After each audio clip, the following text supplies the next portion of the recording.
सर्वोत्तमं देवीं सरस्वतीं व्यासं ततो जयमुदीरये स्वस्तिस्तु सतां हरिः ಓಂ. ವಿಷ್ಣು ಪುರಾಣದ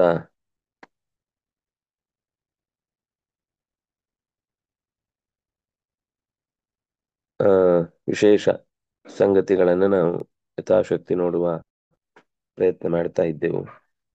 ಅದು ಎಷ್ಟು ಚಿಂತಿಸಿದ್ರೂ ಹೊಸ ಹೊಸ ಮುಖಗಳಲ್ಲಿ, ಅಂದ್ರೆ ನಾವು ಕೆಲವೆಲ್ಲ ಇನ್ನೂ ಕೇವಲ ಶಾಬ್ದಿಕವಾಗಿ ಮಾತ್ರ ನೋಡ್ಲಿಕ್ಕಾಗುವ ಹಂತದಲ್ಲಿರುವಂಥದ್ದು. ಆದ್ರೆ ಎಷ್ಟು ಸಾಧ್ಯ ಒಂದ್ಸರ್ತಿ ಕಿವಿಗೆ ಬಿದ್ರೆ ಆ ಶಬ್ದಗಳು ಮುಂದೆ ಯಾವತ್ತೂ ಅದರ ಬಗ್ಗೆ ಸ್ವಲ್ಪ ವಿಶೇಷ ಗಮನಕ್ಕೆ ತರಬಹುದಾದ ಸಂಗತಿಗಳು ಬಂದ್ರೆ ಆವಾಗ ಇದನ್ನು ಮತ್ತೆ ಮನನ ಮಾಡ್ಲಿಕ್ಕೆ ಸುಲಭ ಆಗುತ್ತೆ ಅನ್ನೋ ದೃಷ್ಟಿಯಿಂದ ಒಂದ್ಸರ್ತಿ ಇವು ನೋಡದೆ ಅದ್ರದ್ದು ನೆನಪಾಗುದು ಹೇಗೆ. ಹಾಗಾಗಿ ಎದೆ ತದ್ ಭಗವಾನ್ ಆಹ ಗಣಸಪ್ತ ವಿಧೋ ರವೇಹೆ. ಈ 12 ತಿಂಗಳುಗಳಿಗೆ 7 ದೇವತೆಗಳ ಸಹಕಾರದೊಂದಿಗೆ ರಥದಲ್ಲಿ ಓಡಾಡ್ತಾ ಆಯಾ ಕಾಲದ ವಿಶೇಷತೆಗಳನ್ನ ಉಂಟು ಮಾಡುತ್ತಾರೆ ಅನ್ನೋದನ್ನ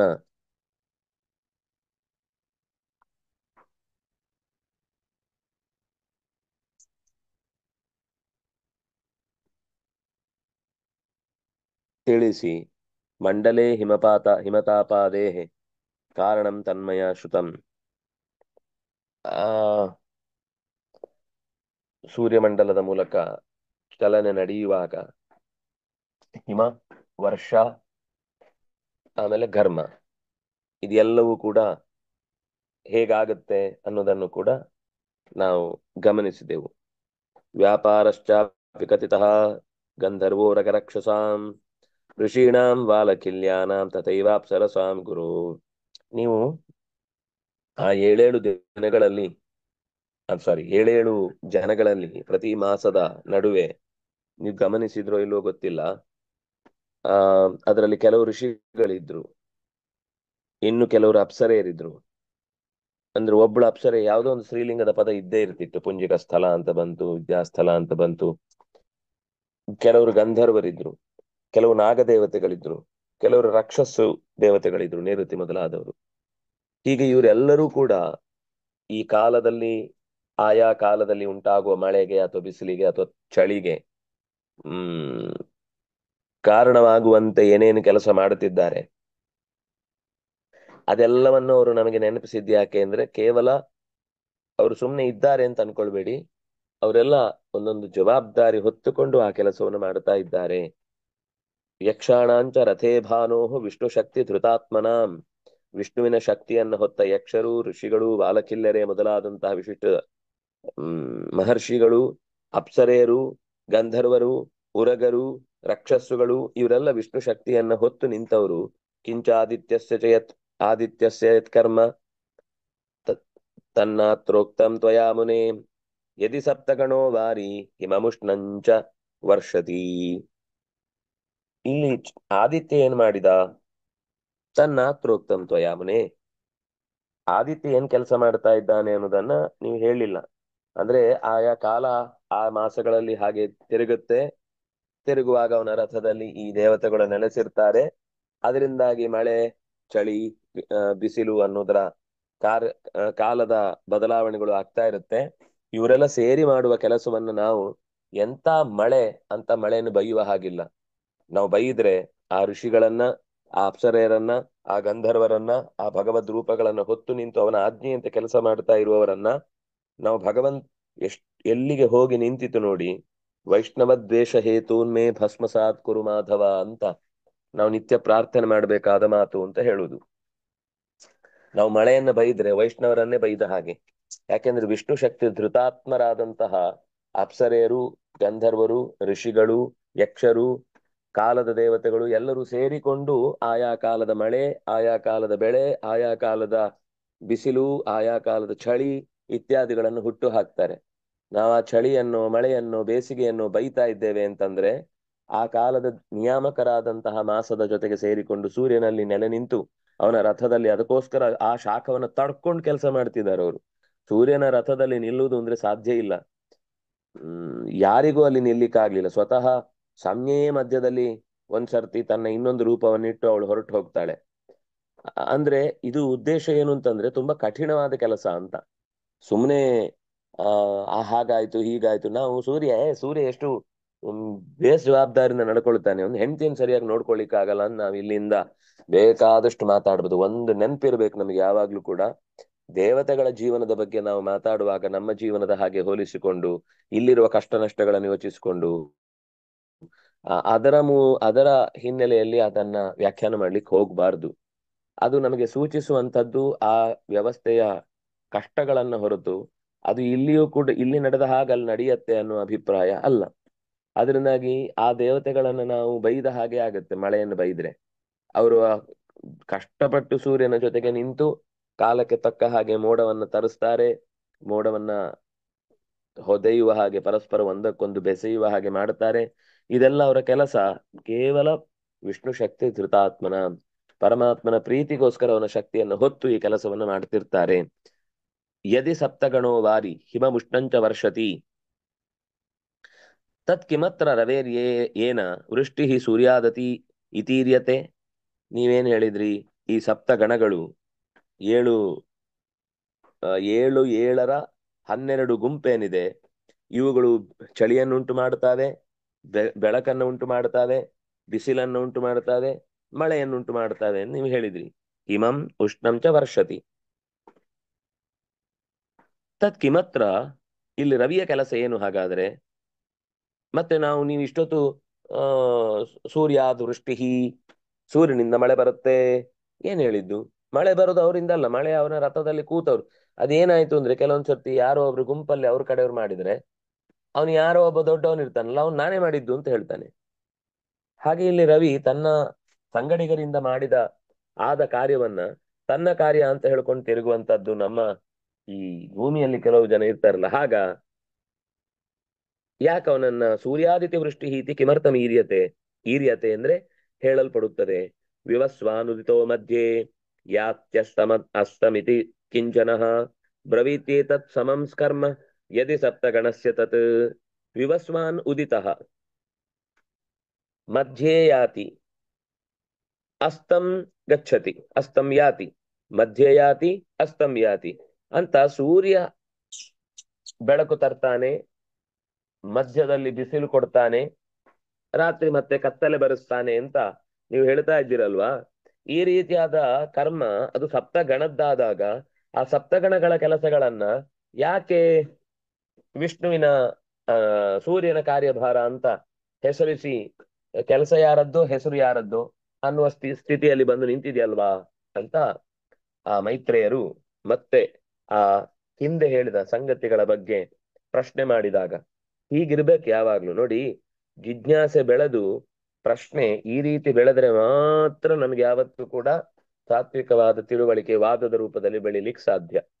ನೋಡಿ, ಏನೇ ವಿಷಯಗಳನ್ನ ಕೇಳುವ ತನಕ ಸುಮ್ಮನೆ ಇರ್ತಾನೆ, ಆ ವಿಷಯ ಮುಗೀತು ಅಂತಾದಾಗ ಮತ್ತೊಂದು ಪ್ರಶ್ನೆ. ಅಂದ್ರೆ ನಮ್ಗೆ ಅಷ್ಟೊತ್ತು ತಾಳ್ಮೆಯಿಂದ ಪ್ರಶ್ನೆ ಮರ್ತೋಗುತ್ತೆ. ಅಯ್ಯೋ ಮೊದ್ಲು ಕೇಳ್ಬಿಡ್ಬೇಕು ಅಂತ ಅನ್ನೋ ತರ ನಾವು ಕೆಲವೊಮ್ಮೆ ಬಾಲ ಸುಟ್ಟ ಬೆಕ್ಕಿನ ಹಾಗೆ ಓಡಾಡ್ತೇವೆ.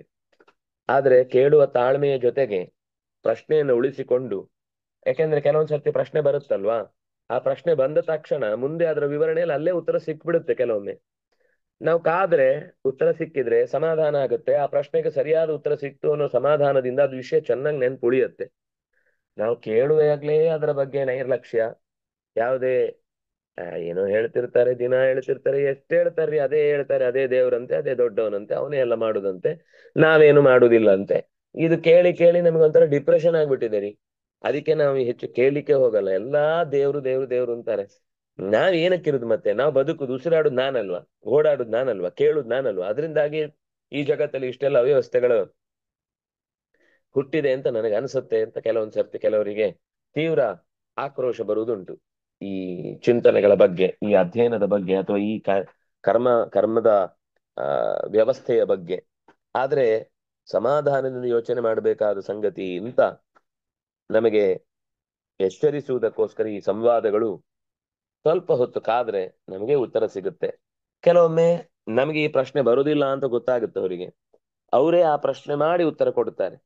ಕೆಲವೊಂದ್ಸರ್ತಿ ನಮಗೆ ಪ್ರಶ್ನೆ ಬರುತ್ತೆ, ಅದೇ ಪ್ರಶ್ನೆಯನ್ನು ಅವರೂ ಮಾಡ್ತಾರೆ, ಅವರೇ ಉತ್ತರ ಕೊಡ್ತಾರೆ. ಹಾಗೆ ಮತ್ತೊಂದು ಪ್ರಶ್ನೆ ಬಂದದ್ದು, ಎಲ್ಲ ಸೂರ್ಯನ ಹೆಸರಲ್ಲಿ ಕೆಲಸಗಳು ಓಡಾಡ್ತವೆ, ಆದ್ರೆ ಆ ಕೆಲಸ ಮಾಡುದು ಸಪ್ತಗಣಗಳು ಅಂತ ನೀವೇ ವಿವರಣೆ ಕೊಟ್ರಿ. ಇದರ ವಿರೋಧದ ಪರಿಹಾರ ಹೇಗೆ?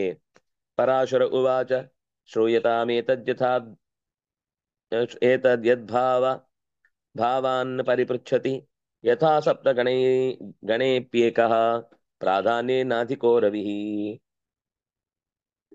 ಈ ಸಪ್ತಗಣಗಳಿದ್ದಾವಲ್ಲ, ಅದರಲ್ಲಿ ಪ್ರಧಾನವಾದ ವ್ಯಕ್ತಿ ಒಬ್ಬ ಭಗವಂತ, ರವಿಯೇ ಇರುವುದು.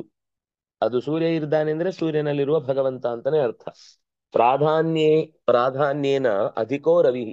ಅದು ಸಪ್ತಗಣ ಮಾತ್ರ ಅಲ್ಲ, ಅಧಿಕನಾಗಿ ಒಬ್ಬ ರವಿಯೂ ಇದ್ದಾನೆ, ಅಷ್ಟಗಣ ಅದು. ಸೂರ್ಯ ಎಲ್ಲದರಲ್ಲೂ ಇದ್ದಾನೆ, ಆದ್ರಿಂದಾಗಿ ಸೂರ್ಯ ಮಾಡುದು ಅಂತ ಹೇಳುದು. ಯಾಕೆಂದ್ರೆ ಎಲ್ಲದರಲ್ಲೂ ಇದ್ದು ಮಾಡುವಾಗ ಒಂದಾದ್ಮೇಲೆ ಒಂದು ಯಾಕೆ ಬರಬೇಕು?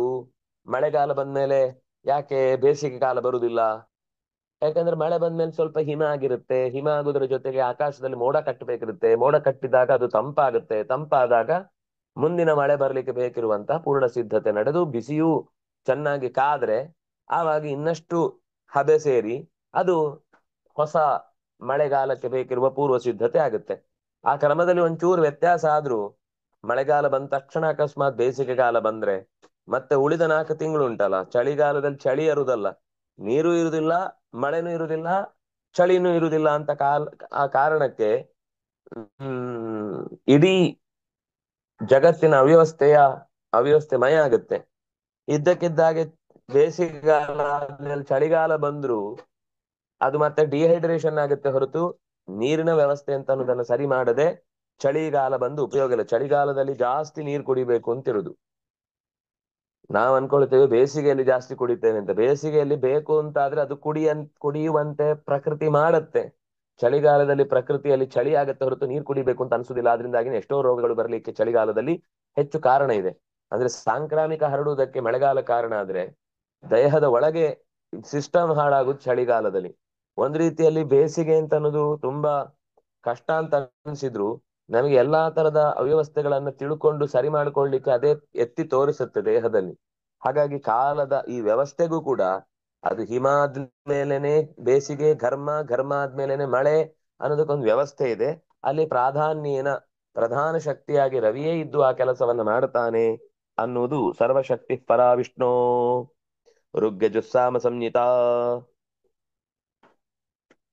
ತೈಷಾತ್ರೈ ಪ್ರಪತ್ಯಂಹೋ ಜಗತ್ಯಶ್ಚ ಹಿ ನಸ್ತಿಯೋ ಜಗತಶ್ಚ ಹಿ ನಸ್ತಿಯ ತತ್ರ ಸರ್ವಶಕ್ತಿ ವಿಷ್ಣೋಃ ಪರಾಶಕ್ತಿ. ನಾರಾಯಣನ ಪರಾಶಕ್ತಿ ಅನ್ನೋದು ಇಲ್ಲಿ ರವಿಯಲ್ಲಿ ನಿಂತು ಕೆಲಸ ಮಾಡುತ್ತೆ. ಅದಕ್ಕೆ ಅದಕ್ಕೇನ್ ಹೆಸರು ಅಂದ್ರೆ ಋಗ್ಯಜು ಸಾಮ ಸಂಹಿತಾ, ಸಾಮ ಸಂಹಿತಾ.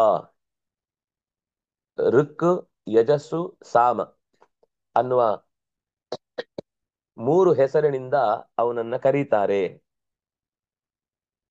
ನಾವು ಋಗ್ವೇದಾಯ ಸ್ವಾಹ ಅಂತ ಹೇಳುವಾಗ ನಾವು ವೇದವನ್ನೇ ಕುಡಿದ್ಬಿಟ್ಟಿವಿ ಅಂತ ಅನ್ಕೊಂಡ್ಬಿಡ್ತೀವಿ.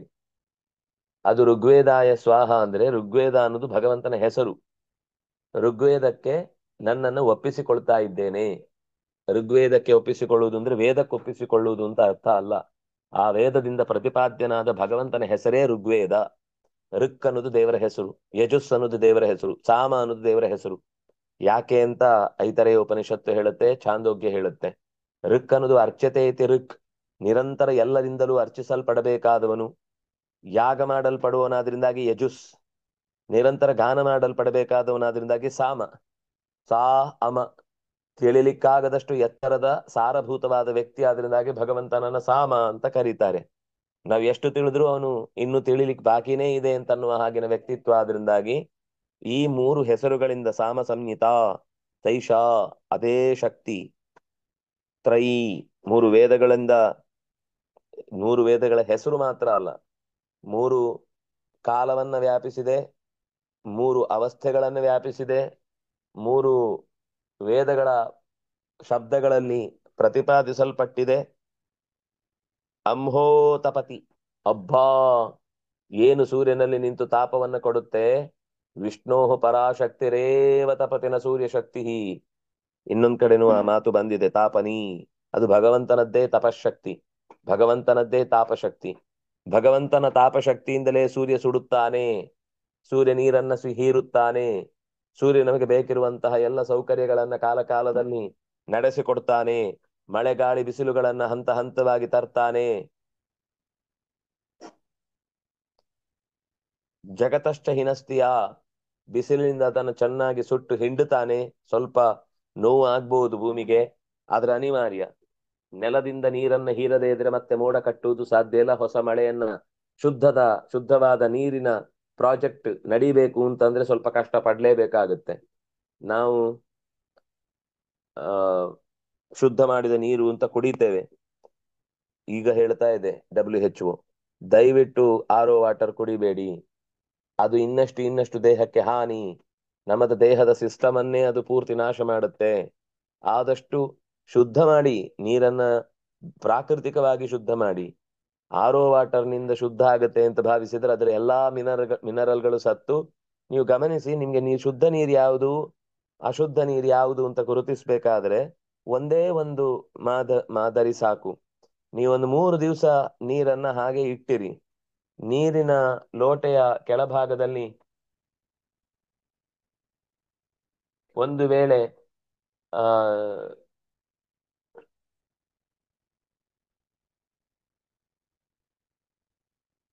ಆ ಪಾಚಿ ತುಂಬಿದೆ ಅಂತ ಆದ್ರೆ ಆವಾಗ ಆ ಪಾಚಿಯ ವ್ಯವಸ್ಥೆಯಲ್ಲಿ ನೀರು ಶುದ್ಧವಾಗಿದೆ ಅಂತ ಅರ್ಥ. ಅಂದ್ರೆ ಮೊದಲನೇ ದಿವಸ ಅಂತ ಹೇಳ್ತಿಲ್ಲ ನಾನು, 3ನೇ ದಿವಸಕ್ಕೆ ಹೇಳ್ತಾ ಇದ್ದೇನೆ. ನೀವು 3 ದಿವಸ ಆದ್ಮೇಲೂ ನೀರು ಸ್ವಲ್ಪ, ಈಗ ಈ ಅಂಗಡಿಯಲ್ಲಿ ಇಟ್ಟಿರ್ತಾರಲ್ಲ, 10 ದಿವಸ ಆದ್ರೂ, ಒಂದೊಂದು ತಿಂಗಳಾದ್ರೂ, 2 ತಿಂಗಳಾದ್ರೂ ಕೂಡ ಅದರಲ್ಲಿ ಒಂದು ಚೂರು ಕೂಡ ಆ ಏನು ವ್ಯತ್ಯಾಸ ಆಗದೆ, ಒಂದು ಹುಳ ಹುಟ್ಟುವುದಿಲ್ಲ ಅಥವಾ ಒಂದು ಆ ಅದರಲ್ಲಿ ವ್ಯತ್ಯಾಸ ಆಗುದಿಲ್ಲ ಅಂತಂದ್ರೆ ಆವಾಗ ಅದು ನಮಗೆ ನೀರು ಸತ್ತೋಗಿದೆ ಅಂತ ಅರ್ಥ. ಸತ್ತೋದ ನೀರನ್ನು ನಾವು ಕುಡಿತಾ ಇರುದು. ಅದರಿಂದ ನಮ್ಮ ದೇಹಕ್ಕೆ ಬೇಕಿರುವ ಯಾವುದೇ ಪದಾರ್ಥಗಳು ಸಿಗುದಿಲ್ಲ. ಆದ್ರಿಂದ ನೀರನ್ನ ಶುದ್ಧ ಮಾಡಿ ಪ್ರಾಕೃತಿಕವಾಗಿ ಕೊಡುವಂತದ್ದು ಸೂರ್ಯನೇ. ಆದ್ರಿಂದಾಗಿ ಸೂರ್ಯ ಶುದ್ಧವಾದ ನೀರನ್ನ ಕೊಡ್ಲಿಕ್ಕೋಸ್ಕರ ಕೃಷ್ಣ ಮಹಾವಿಷ್ಣುವಿನ ಶಕ್ತಿಯನ್ನ ಬಳಸಿಕೊಂಡು ಈ ಜಗತ್ತಿಗೆ ಬೇಕಿರುವಂತಹ ಸ್ಥಿತಿ, ಆಮೇಲೆ ಪಾಲನೆ, ಆಮೇಲೆ ಕಾಲ ಕಾಲಕ್ಕೆ ಬೇಕಿರುವ ಸರ್ಜನೆಗಳನ್ನ ಮಾಡ್ತಾ ಹೋಗ್ತಾನೆ. ಸೈಷಾತ್ರೈ ತಪತ್ಯಂ ಹೋ ಜಗತಶ್ಚ ಹಿನಸ್ತಿಯ, ಹಿನಸ್ತಿ ಮುಕ್ತಾಯದ ಕಾಲದಲ್ಲಿ ಅದನ್ನು ಕೊನೆ ಮಾಡ್ತಾನೆ. ಸೈಷ ವಿಷ್ಣು ಸ್ಥಿತ ಸ್ಥಿತ್ಯಾಂ ಜಗತಃ ಪಾಲನೋದ್ಯತಃ, ಪಾಲನೆಯಲ್ಲಿ ಉದ್ಯತನಾದಂತಹ ಅಂದ್ರೆ ಚಟುವಟಿಕೆಯಿಂದ ಕೂಡಿದ ಪ್ರಯತ್ನಶೀಲನಾದಂತಹ ಭಗವಂತ ಸ್ಥಿತ್ಯಾಂ ಸ್ಥಿತಃ. ಅದೇ ಸೂರ್ಯನಲ್ಲಿ ಕೆಲಸ ಮಾಡುವಂತಹ ವಿಷ್ಣುವೇ ಜಗತ್ತನ್ನ ಪಾಲಿಸ್ತಾನೆ, ಜಗತ್ತನ್ನ ಸೃಷ್ಟಿಸ್ತಾನೆ, ಜಗತ್ತಿನ ಕೊನೆಯನ್ನ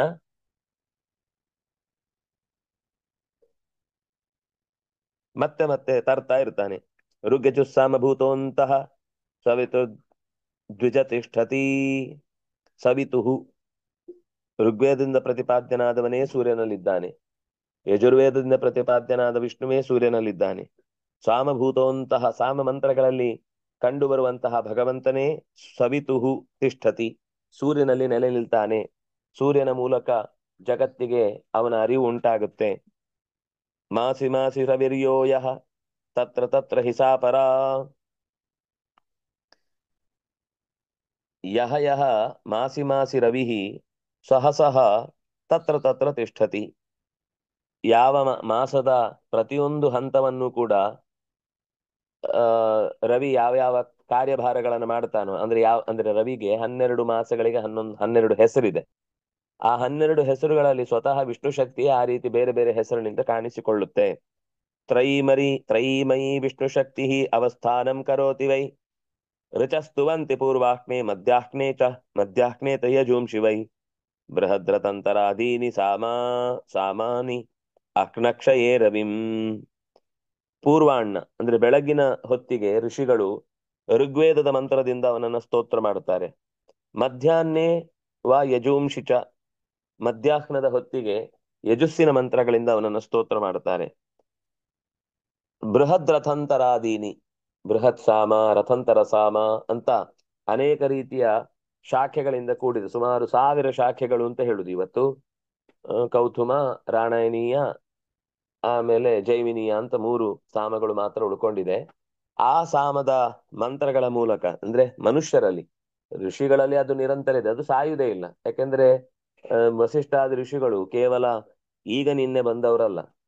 ಅವರು ಇಡೀ ಮನ್ವಂತರದ ಕೊನೆಯ ತನಕನೂ ಸಪ್ತರ್ಷಿಗಳಾಗಿ ಕಾರ್ಯಭಾರವನ್ನು ಮಾಡುವುದಾದ್ರಿಂದಾಗಿ ಮಧ್ಯದಲ್ಲಿ ಮನುಷ್ಯ ಮರೆತು ಹೋದಾಗ ಮತ್ತೆ ಋಷಿಗಳು ಭೂಮಿಗೆ ಬಂದು ಅಂದ್ರೆ ಕಣ್ಣಿಗೆ ಕಾಣಿಸಿಕೊಳ್ಳುವ ಹಾಗೆ ಕೃತ ತ್ರೇತ ದ್ವಾಪರದಲ್ಲಿ ಅದನ್ನು ಉಪದೇಶ ಮಾಡುತ್ತಾರೆ. ಮನುಷ್ಯ ಕಲಿಯುಗಕ್ಕಾಗುವಾಗ ತನ್ನ ದರ್ಶನ ಶಕ್ತಿಯನ್ನು ಕಳ್ಕೊಂಡು ಅವರ ಸಂಪರ್ಕದಿಂದ ದೂರವಾಗ್ತಾನೆ. ಆಗ ಅವನು ತಲೆಯಲ್ಲಿ ಎಷ್ಟಿದೆಯೋ ಅಷ್ಟೇ ಉಳಿಯತ್ತೆ. ಅಥವಾ ಅಂತ ಋಷಿಗಳು ಅಥವಾ ದೇವತೆಗಳು ಅಥವಾ ಗಂಧರ್ವರು ಬೇರೆ ಬೇರೆ ಕಲಿಯುಗದ ವ್ಯವಸ್ಥೆಗೆ ಅನುಗುಣವಾಗಿ ಹುಟ್ಟಿ ಬಂದು ಆ ಜ್ಞಾನವನ್ನ ಪಸರಿಸುವ ಕೆಲಸವನ್ನ ಯಥಾಶಕ್ತಿ ಮತ್ತೆ ಮತ್ತೆ ಮಾಡ್ತಾ ಇರ್ತಾರೆ. ಅಂದ್ರೆ ಪರಂಪರೆಯ ಕೊಂಡಿ ತಪ್ಪಬಾರದು ಅನ್ನುವ ದೃಷ್ಟಿಯಿಂದ ಅಲ್ಲಿಯೂ ಕೂಡ ಭಗವಂತನ ಶಕ್ತಿಯೇ ಬೇರೆ ಬೇರೆ ರೂಪಗಳಲ್ಲಿ ಕೆಲಸ ಮಾಡುತ್ತೆ. 3 ಸಾಮಗಳ 3 ಹೊತ್ತಿನಲ್ಲಿ ಕೊನೆಯ ಸಂಜೆಯ ಹೊತ್ತಿನ ಸಾಮದ ಶಕ್ತಿಯೂ ಕೂಡ ಪ್ರತಿಪಾದ್ಯನಾದವನು ಅದು ಭಗವಂತನೇ. ಆ ಸರ್ಗಾದೌ ಋಚಸ್ತುವಂತಿ ಪೂರ್ವಾಹ್ನೆ ಮಧ್ಯಾಹ್ನೇತ ಯಜುಂಶಿಚ ಬೃಹದ್ರಥಂತರಾದೀನಿ ಸಾಮಾನಿ ಅಹ್ನಃ ಕ್ಷಯೇ. ಸೂರ್ಯಾಸ್ತ ಆಗುವ ಸಮಯದಲ್ಲಿ, ಹಗಲು ಮುಗಿಯುವ ಹೊತ್ತಿಗೆ ಆ ಸಾಮಾನಿ ಸಾಮ ಮಂತ್ರಗಳನ್ನ ಹೇಳುವುದಿದೆ. ಅಂಗಮೇಶ ತ್ರೈ ವಿಷ್ಣೋ ಋಗ್ಯಜು ಸಾಮ ಸಂಹಿತ ವಿಷ್ಣು ಶಕ್ತಿರವಸ್ಥಾನಂ ಸದಾದಿತ್ಯೇ ಕರೋತಿ ಸದಾ. ರಾತ್ರಿ ಆಯ್ತು ಅಂದ್ರೆ ಸೂರ್ಯನಲ್ಲಿ ಆ ಶಕ್ತಿ ಹೀನಾಗುವುದಿಲ್ಲ, ಹಾನಿಯಾಗುವುದಿಲ್ಲ. ಅದು ಇನ್ನೊಂದ್ ಕಡೆ ಬೆಳಗ್ತಾ ಇರುತ್ತೆ, ಇನ್ನೊಂದ್ ಕಡೆ ಆ ಕೆಲಸ ಮಾಡ್ತಾನೆ ಇರುತ್ತೆ. 24 ಗಂಟೆ ಸೂರ್ಯನಲ್ಲಿ ನಿಂತು ಆ ಕೆಲಸವನ್ನ ಅದು ಮಾಡೇ ಮಾಡುತ್ತೆ. ಅದು ವಿಷ್ಣು ಶಕ್ತಿ, ಅದು ವಿಷ್ಣು ಶಕ್ತಿಯ ಅವಸ್ಥಾನಂ. ಸದಾದಿತ್ಯೇ ಕರೋತಿ ಸಾ. ಆ ವಿಷ್ಣು ಶಕ್ತಿ ಸದಾ ಯಾವಾಗಲೂ ಆದಿತ್ಯೇ ಅವಸ್ಥಾನಂ ಸತ್ ಆದಿತ್ಯೇ ಕರೋತಿ ಸಾ. ವಿಷ್ಣು ಶಕ್ತಿ ಎನ್ನುವುದು ಸೂರ್ಯನಲ್ಲಿ ನೆಲೆ ನಿಂತು ಲೋಕದ ಅನೇಕ ಕಾರ್ಯಭಾರಗಳನ್ನು ಮತ್ತೆ ಮತ್ತೆ ಮಾಡ್ತಾ ಇರುತ್ತೆ. ಭಗವಂತನ ಅಂಗಗಳು ಈ 3 ವೇದಗಳು ಭಗವಂತನಿಗೆ ಪ್ರತ್ಯೇಕವಾದ ಅಂದ್ರೆ ಅವನ ಭಗವಂತನ ಪ್ರತ್ಯೇಕವಾದ ಪರಿಚಯವನ್ನು ಕೊಡುವಂತಹ, ಅವನನ್ನ ಇನ್ನಷ್ಟು ನಮಗೆ ದೃಢಪಡಿಸುವಂತಹ ಭಾಗಗಳು ಋಗ್ಯಜು ಸಾಮ ಅನ್ನೋದು. ಋಗ್ಯಜು ಸಾಮ ಸಂಹಿತ ಏಷ ವಿಷ್ಣೋಃ ಅಂಗಂ. ಈ ವೇದಗಳು ಭಗವಂತನ ಪ್ರತೀಕಗಳು, ಭಗವಂತನನ್ನ ಪರಿಚಯಿಸುವ, ಭಗವಂತನ ಅಸ್ತಿತ್ವವನ್ನ ತನ್ನ ಒಡಲಲ್ಲಿ ಇಟ್ಟುಕೊಂಡು ನಮಗೆ ಸುಖ ಕೊಡುವಂತಹ ವಿಶಿಷ್ಟ ನೆಲೆ. ಅದನ್ನಾಗಿ ವೇದಗಳನ್ನ, ಪುರಾಣಗಳನ್ನ ನಾವು ತಿರಸ್ಕಾರ ಮಾಡುವ ಹಾಗಿಲ್ಲ ಮತ್ತು ಅವುಗಳ ಬಗ್ಗೆ ಅನಾದರ ಹುಟ್ಟುವಂತೆ ಮಾತಾಡಬಾರದು. ಯಾಕೆಂದ್ರೆ ಋಗ್ಯಜುಸ್ಸಾಮದಲ್ಲಿ ಏನ್ ಹೇಳಿದ್ದಾರೋ ಅದೇ ಸಂಗತಿಯನ್ನ ಪುರಾಣ ಹೇಳ್ತಾ ಇದೆ ಅಂತ ನಾವು ಇತಿಹಾಸ ಪುರಾಣಾಭ್ಯಾಂ ವೇದಂ ಸಮಪ ಬ್ರಹ್ಮಯೇತ್ ಅನ್ನುವ ಮಾತು ಹೇಳ್ತೇವೆ. ಅದು ಮನೆಯಲ್ಲಿ ಇದ್ರೆ ಕ್ಷೇಮ ಹೊರತು ಮನೆಗೆ ಹಾನಿ ಅಲ್ಲ. ವೇದಗಳ ಪುಸ್ತಕವನ್ನು ಇಡಬಾರದು ಅಂತ ಕೆಲವರು ಓದುದಿಲ್ಲ ಅದನ್ನ. ಅದು ಇತ್ತು ಅಂತ ಆದ್ರೆ ಅದರಲ್ಲಿ ಆ ಮಂತ್ರದ ದೇವತೆಗಳು ನಮಗೆ ಕೆಡುಕು ಮಾಡುತ್ತಾರೆ ಅಂತ ಯಾರು ಹೇಳಿದ್ದು? ಏನೇನೋ ಕಲ್ಪನೆಗಳು, ಏನೇನೋ ಅರ್ಥಾನುಸಂಧಾನಗಳು. ಸರ್ಗಾದೋ ಋಗ್ಮಯೋ ಬ್ರಹ್ಮ ನ ಕೇವಲಂ ರವೇಶ್ ಶಕ್ತಿ ವೈಷ್ಣವೀ ಸಾ ತ್ರಯೀಮಯಿ. ಈ ಮಾತನ್ನ ಗೀತಾ ತಾತ್ಪರ್ಯದಲ್ಲಿ ಆಚಾರ್ಯರು ಪ್ರಯೋಗ ಮಾಡ್ತಾರೆ. ಪ್ರಯೋಗ ಮಾಡಿದಾಗ ಸುಮ್ನೆ ಎಲ್ಲಿಂದನೋ ಹೇಳ್ತಾರೆ ಅಂತ. ಈಗ ಅದಕ್ಕೆ ಸಂವಾದಿಯಾಗ ಅಲ್ಲಿ ಚೂರು ಬೇರೆ ತರ ಇದೆ. ತಾಪನಿ ಇತ್ಯಾದಿ ಶಕ್ತಿಗಳು ಸೂರ್ಯನಲ್ಲಿ ಇರೋದೇನಿದೆಯೋ ಅದು ಶೈವ ರವೇಹ ಶಕ್ತಿ ಅಂತ ಬೇರೆ ಪುರಾಣದಲ್ಲಿ ಆಚಾರ್ಯರು ಕೋಟ್ ಮಾಡಿದ್ದು. ಇಲ್ಲಿ ನಮ್ಗೆ ವಿಷ್ಣು ಪುರಾಣದಲ್ಲಿ ಅದೇ ಮಾತು ಸಿಗ್ತಾ ಇದೆ. ಅದೇ ತರದ ನ ಕೇವಲಂ ರವೇಶ್ ಶಕ್ತಿ ವೈಷ್ಣವೀ ಸಾ ತ್ರಯೀಮಯಿ.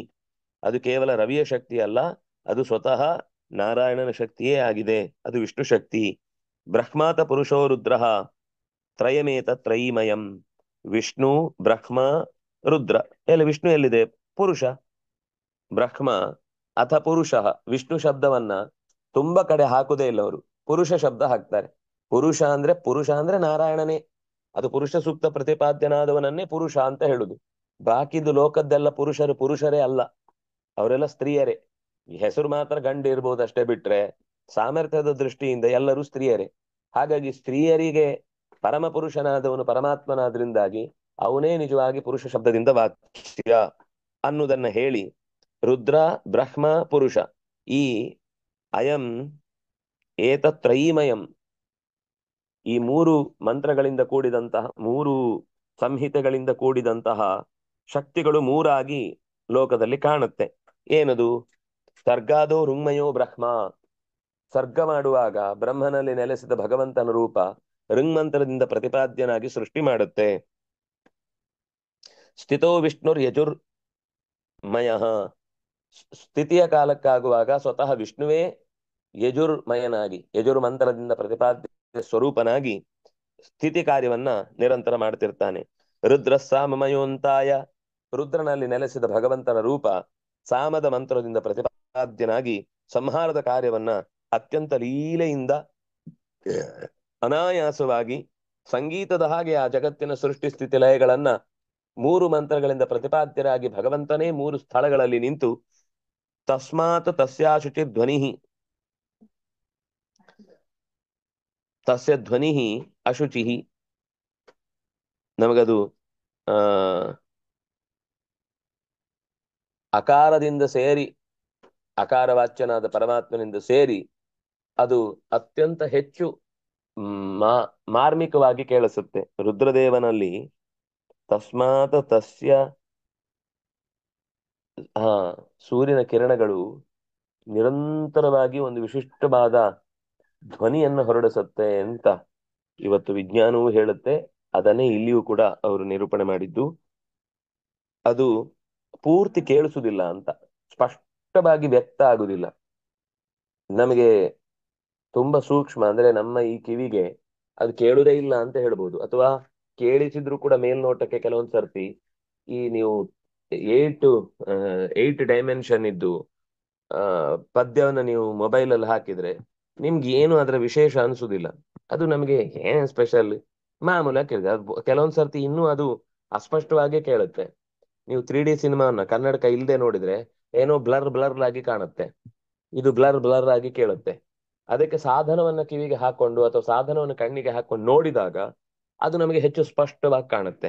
ಹಾಗೆ ಲೋಕದ ಹೊರಗಿನ ಕಿವಿಗೆ ಅದು ಅಶುಚಿ ಅಂದ್ರೆ ಅಸ್ಪಷ್ಟ, ಸ್ಪಷ್ಟವಾಗಿ ಪ್ರಕಾಶ ಆಗುದಿಲ್ಲ. ಶುಚಿ ಅಂದ್ರೆ ಪ್ರಕಾಶ, ಅಶುಚಿ ಅಂದ್ರೆ ಅಪ್ರಕಾಶ, ಅಪ್ರಕಾಶ ಧ್ವನಿ, ಆ ಧ್ವನಿ ಅಸ್ಪಷ್ಟವಾಗಿರುತ್ತೆ.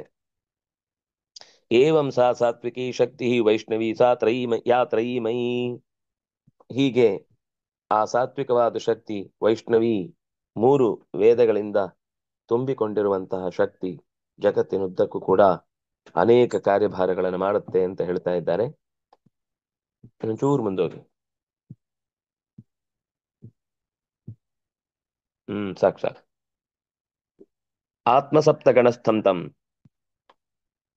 ಭಾಸ್ವಂತಂ ಅಧಿತಿಷ್ಠತಿ, ತಾನು ಮತ್ತು 7 ಗಣ ಇಷ್ಟು ಅಂದ್ರೆ ಸೂರ್ಯ ಮತ್ತು 7 ಗಣ ಇವು ಇಷ್ಟರಲ್ಲೂ ಸೂರ್ಯನಲ್ಲಿ ನಿಂತಿದ್ದಾನೆ. ಸೂರ್ಯ ಆತ್ಮ ಜಗತಸ್ತುಷಶ್ಚ, ಸೂರ್ಯನೇ ಜಗತ್ತಿನ ಆತ್ಮ ಅನ್ನುವ ಶಬ್ದದಿಂದ ಹೇಳಿದ್ದಾರೆ. ಇಲ್ಲಿ ಆತ್ಮ ಅಂದ್ರೆ ಸೂರ್ಯ ಅಂತ ಅರ್ಥ. ಸೂರ್ಯ ಮತ್ತು ಸಪ್ತಗಣಸ್ಥ, ಅವುಗಳಲ್ಲಿ ನೆಲೆಸಿದ ಭಗವಂತ ಭಾಸ್ವಂತಂ, ಅವುಗಳಲ್ಲಿ ನೆಲೆಸಿದಂತಹ ಶಕ್ತಿಯಲ್ಲಿ ಬೆಳಗುವವನಲ್ಲಿ ಈ ಜಗತ್ತು ನಿಂತಿದೆ. ಭಾಸ್ವಂತಂ ಅಧಿತಿಷ್ಠತಿ, ಯಾವುದು ಸಕಲ ವೇದಗಳು ಮತ್ತು ಉಳಿದಂತೆ ಜಗತ್ತಿನ ಸೃಷ್ಟಿಗೆ ಸಂಬಂಧಪಟ್ಟ ತಯಾಚಾಧಿಷ್ಠಿತ ಸೋಪಿ ಜಾಜ್ವಲೀತಿ ಸ್ವರಶ್ಮಿಭಿ ತಮಸ್ತಮಸ್ತ ಜಗತಾಂ ನಾಶಂ ನಯತಿ ಚಾಖಿಲಂ, ಸಮಸ್ತ ಜಗತ್ತಿಗೆ ಅಡರಿದ ಕತ್ತಲೆಯನ್ನು ಕತ್ತರಿಸಿ ತೆಗೆಯುವಂತಹ ಶಕ್ತಿಯಾಗಿ ಸೂರ್ಯನಲ್ಲಿ ಸ್ವತಃ ವೈಷ್ಣವೀ ಶಕ್ತಿಯಾಗಿ ತಾನೇ ನಿಂತು ಭಗವಂತ ಕಾರ್ಯಭಾರಗಳನ್ನ ಮಾಡ್ತಾ ಇದ್ದಾನೆ ಅನ್ನುವುದನ್ನ ಈ ಪದ್ಯದ ಮೂಲಕ ಹೇಳಿದ್ರು. ಮತ್ತೆ ಅದರ ಹೆಚ್ಚಿನ ವಿವರಣೆಯನ್ನ ನಾಳೆಯ ಚಿಂತನೆಯಲ್ಲಿ